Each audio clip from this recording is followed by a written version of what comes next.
Did you ever walk when your feet were tired? Did you ever walk when the road was gone? Did you ever sing when your heart was aching? Did you ever sing just 'cause there's a song? I will walk, and I will sing, and I will bring a little courage for the morning, bring a little courage for the day. Did you ever laugh when all hope was lost? Did you ever laugh just to ease the pain? Did you ever weep till the tears were gone? Did you ever weep teardrops like rain? I will laugh, and I will weep, I will bring a little courage for the morning, bring a little courage for the day.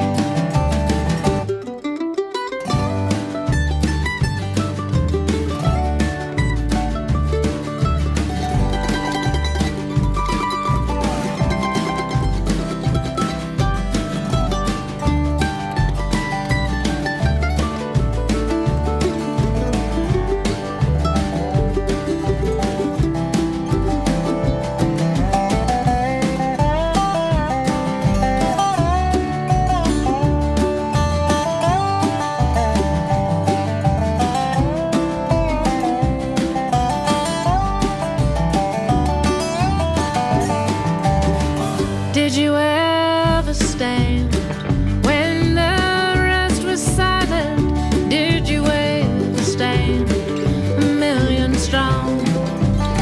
Did you ever dream in the darkest hour? Did you ever dream right to change the wrong? I will stand, and I will dream, and I will bring a little courage for the morning, bring a little courage for the day.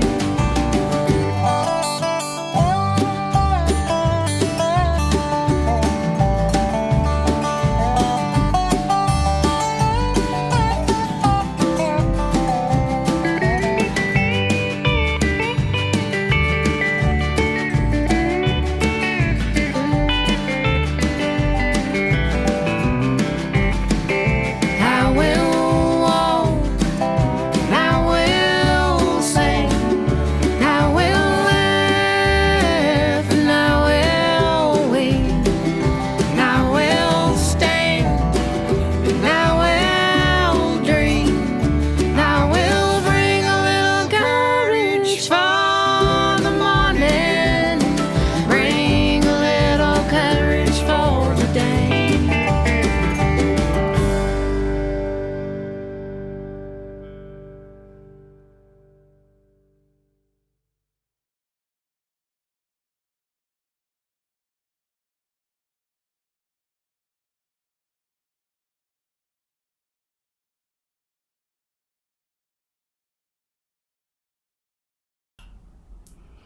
Good morning to all. While we prepare to celebrate our nation's independence, let's ponder what freedom really means. It is not the meaning that is part of our cultural wars that are happening around us today. It is the freedom to be who we are, the freedom to love who we love, the freedom to follow the spiritual path that works for us, the freedom to gather with people who know that real freedom, the freedom that citizens have fought for throughout our nation's history, is not the freedom to be unkind to people who are different, but to love the people around us in all their beautiful wonder. That is the freedom we must celebrate. Good morning again. I am Mary Beth Nolde, a member of the Unitarian Universalist Fellowship of Waynesboro, and I welcome you to our virtual service today. We are an inclusive fellowship, welcoming into our gathering anyone who wishes to come. We particularly welcome those in the LGBTQ community who may wish to have a spiritual home and fellowship of like-minded individuals. But we also welcome anyone of any religion, ethnic background, or family origin to our online service today or to our in-person service on Sunday morning. Please find our website and explore who we are and what we are about. Now let's begin our virtual service with the lighting of the chalice by using these words. A Spark of Hope by Melanie Davis. If there ever was a time for a candle in the darkness, this would be it. Using a spark of hope, kindle the flame of love, ignite the light of peace, and feed the flame of justice.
Our words of prayer this morning are written by Tess Baumberger.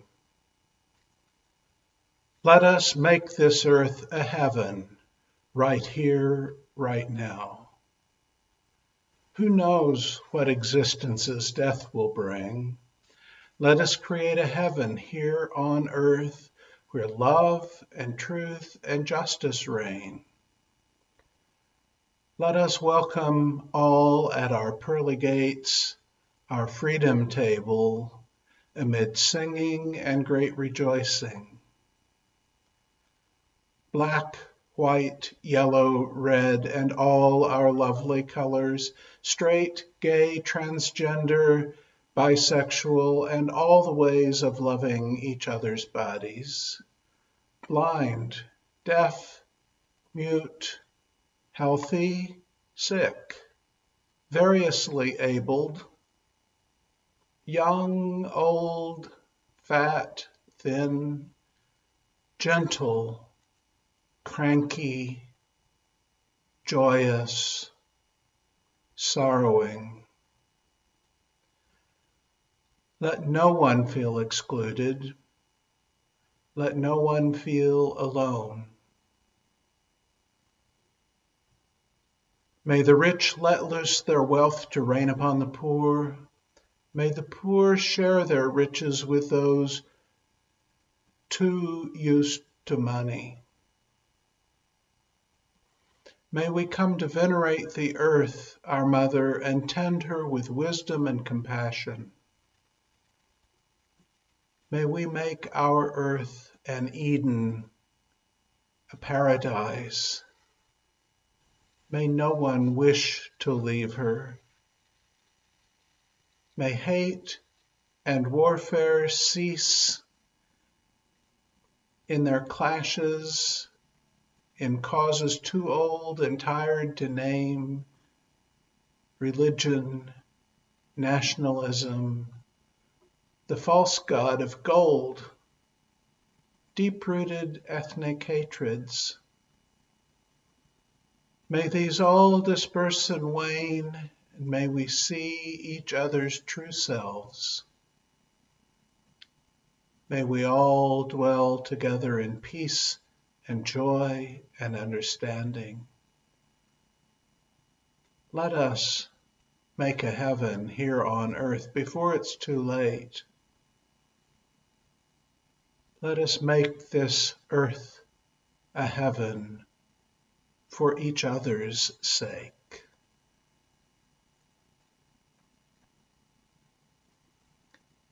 Let us now hold all of the unspoken joys and sorrows of this congregation in our hearts together in silence.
Outside, the flags fly.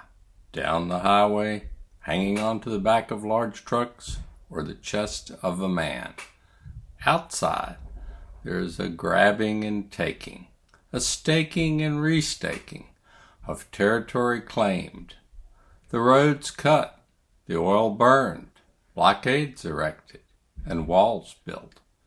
Outside, the borders between us are made visible in noise, colors, ballots, signs, and signals.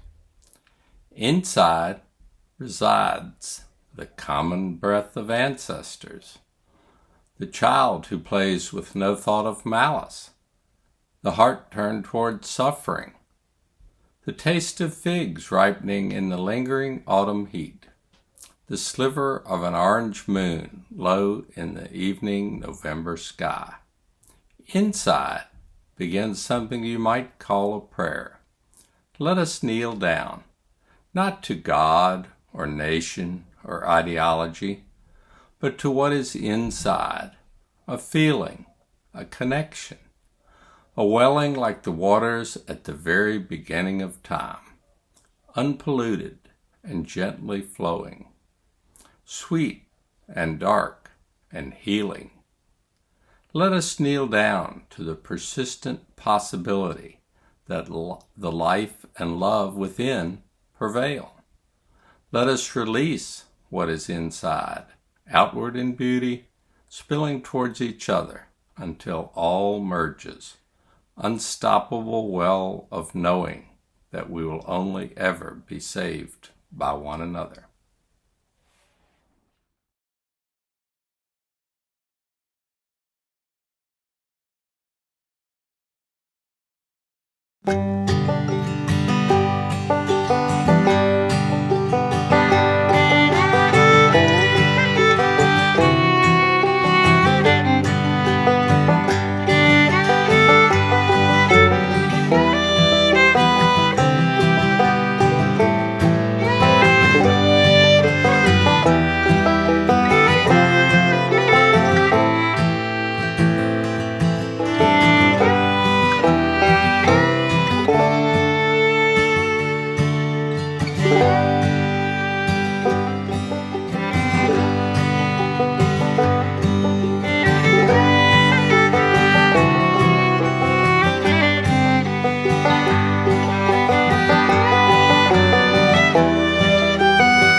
Last week, on my personal Facebook, I posted an observation about the bad theology involved in the common Orthodox Christian doctrine of original sin. You know, the belief, as our Massachusetts Puritan forebears phrased it, that in Adam's fall we sinned all. It entailed the idea that every individual human is born in a state of sin that was the direct inheritance of Adam and Eve's first disobedience in the Garden of Eden. It was a doctrine, though, rejected no less than 200 years ago by the spiritual ancestors of Unitarian Universalism. And about the same time, the conservative Christian movement I was raised in gave it up too, though for vastly different reasons. As my parents taught me and my brothers, you only bear guilt for your own sins, what you do, which somehow they thought were major even without Adam contributing. And I always thought I was a good kid, but my family's sense of sin was acute. So often I hear Christians and people talking about Christianity claiming that Christians believe in original sin. And yes, many do, but plenty do not. The blanket statement doesn't hold. But because it was Facebook, of course, there was someone right there ready to argue with what I had to say about original sin and bad theology. On that day, it was a local conservative minister, someone that I know, and I engaged with him politely, but didn't back down from my assertion, because after all, it was in my own space. I was talking about my own beliefs and opinions on my own Facebook, not out in public somewhere where I needed to be concerned about balancing it somehow. And I answered, my interlocutor said that creation was perfect until Adam brought death into the world through sin. And I answered that creation was never perfect. It was good. The perfect is, in fact, the enemy of the good. Perfection implies completion, the absence of future development. Creation was evolving, a changing system from the get-go. And then, as often happens, my mind wandered on related paths, from original sin, Puritan New England, city on a hill. The internet disagreement went silent, and I began thinking about utopian experiments, the challenges they present, and their unsustainability. The aim for perfection in human societies has cropped up fairly frequently in our history, especially in the first 250 years of the colonial experience. And among those, you could call it the mother of all utopias. When my ancestors arrived at Plymouth Rock on the Mayflower in 1620, and on the Fortune in 1621, and several other Pilgrim and Puritan ships, they came with high ideals. They had come from what they experienced as darkness in England and nearby Europe.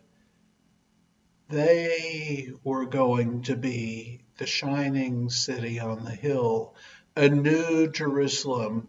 They were going to build a place where they could establish a society under the vision presented by God, so far as they could figure out what that meant. They definitely were constrained by the limits of their time and experience. It didn't take long before the once persecuted English settlers were their own majority with a worldview that did not honor the humanity of people whose worldview was different. They set about persecuting others as once they were persecuted. The indigenous peoples were not safe in their own land. And then the revenge murder in 1636 of my 8th great-grandmother's brother, John Oldham, was the proximate cause of the Pequot War. My eighth great-grandfather was a military commissioner in that war. The Pequot's defeat ended with nearly the entire surviving population of the tribe being sold into slavery in the Bahamas and the Caribbean, or having to submit to tribes that allied with the colonists against the Pequot. That genocide of the Pequot people took some of the shine off the city on the hill. Even though most people were convinced their actions were either just or necessary, it still wasn't exactly the Jerusalem they had dreamed of when, in their innocence, they didn't really know yet what it would mean to build their utopia on the devastation of previous inhabitants of the land.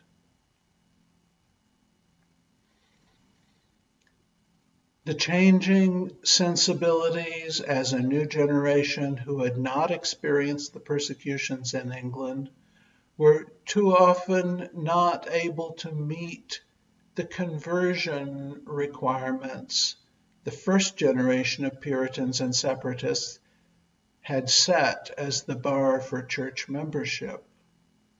And so, over the course of a few decades in the mid-1600s, this spiritual crisis was dealt with by the creation of what they called the halfway covenant, that allowed for partial membership of people who couldn't join the church or have their babies baptized. The crisis was averted, but the idealism, the utopianism, was in significant decline. The failure of the spiritual and social promise was unavoidable. My eighth great-grandfather, Jonathan Brewster, left Massachusetts and the Puritan ideal behind, moving most of his family to far western Connecticut. Other branches of my ancestry, though, entered America as settlers in Virginia and the Carolinas, and then followed each succeeding wave of western migration, ultimately into the Midwest. To the best of my knowledge, none of them were utopians. They had come for a chance in life better than they would have had in the old country for a huge complex of historical reasons, but they showed no inclination to such an ideologically or theologically pure model as the Puritans and Pilgrims of Massachusetts did.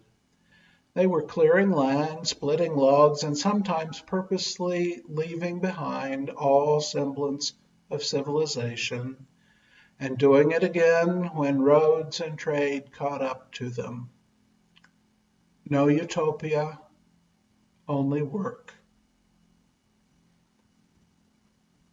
I didn't grow up knowing much about my Puritan roots. I only had a faint awareness that one of my ancestors was on the Mayflower, and I had no sense of the baggage that comes with that. And so my awareness of planned communities, of utopian intentions, sprung mostly from small ghost towns and remnants of 19th century communes, religious societies, and socialist experiments within driving distance of my hometown.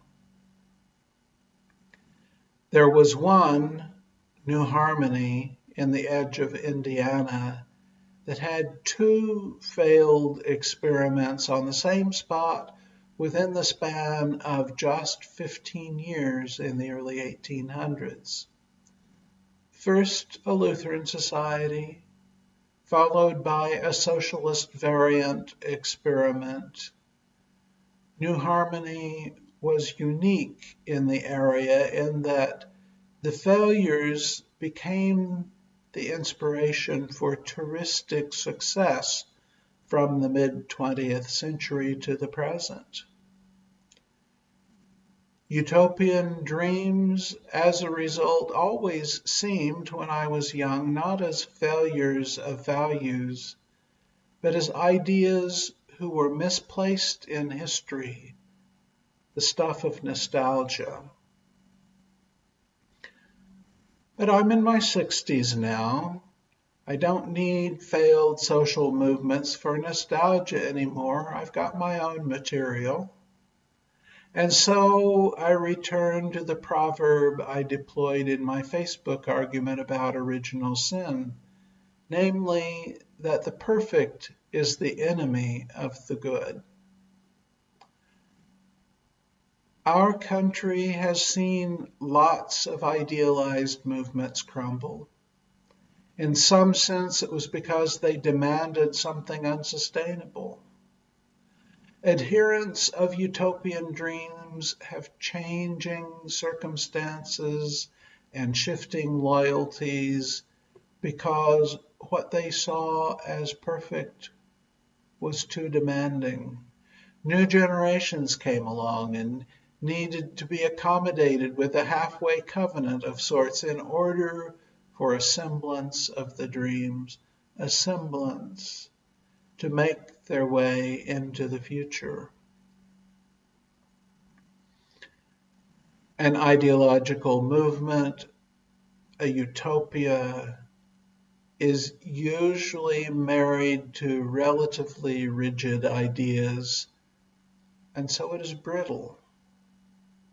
But the real world demands flexibility and dizzying change. Things fall apart when the demands are unyielding, and so this 4th of July weekend, I'm not thinking about Paul Revere's Ride, or Thomas Jefferson's first draft of the Declaration of Independence, or Washington crossing the Delaware, or any of the usual July 4th historical topics. I'm mulling over the failed idealism of my Puritan ancestors that didn't prepare them for a world that was already inhabited, that didn't recognize that their children and grandchildren were already worthy without having to meet the requirements the first generation had discovered for themselves. This 4th of July, I want to contemplate how, with the many commitments and goals we progressive people have for our society, how we can avoid the utopianism that would set us in opposition to the good that still can be. I hope you have a happy Independence Day. Amen, and blessed be.